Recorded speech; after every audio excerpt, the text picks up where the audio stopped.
ज्ञानदेव तुकाराम प्रभु रामचंद्र भगवान की जय। श्री गणेशाय नमः, श्री रामचंद्राय नमः।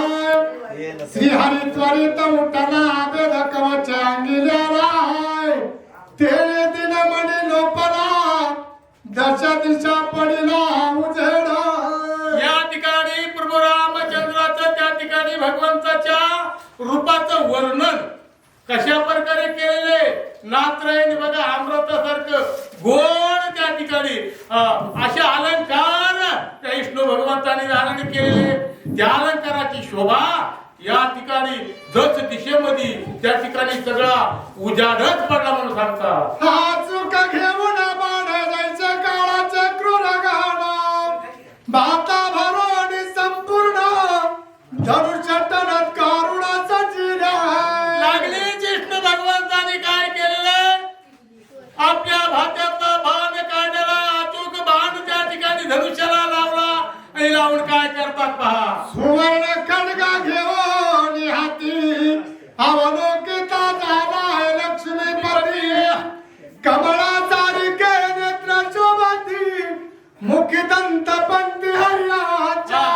त्या ठिकाणी मुखी दंत पंक्ती हरियांच्या त्यांच्या दाताचे वर्णन आणि त्या बाणाचं वर्णन, सुवर्णपत्री बाण त्या ठिकाणी धनुष्य बाण त्या ठिकाणी जोडलेला आहे आणि भगवंतांनी त्या ठिकाणी राक्षसावर कशा प्रकारे प्रहार करतात ते पहा। शंख चक्र गदाधर श्याम सुंदर राजीव नेत्र, गळा वैजयंती हार कासे पितांबर विद्युत प्राय। या ठिकाणी काशे पितांबर विद्युत प्राय, ज्या प्रमाणे त्या ठिकाणी वीज चमकती त्याप्रमाणे ते काशे सोंडसळा पांगरे पाटोळा गणनिळा सावळा बाई या नियमाप्रमाणे।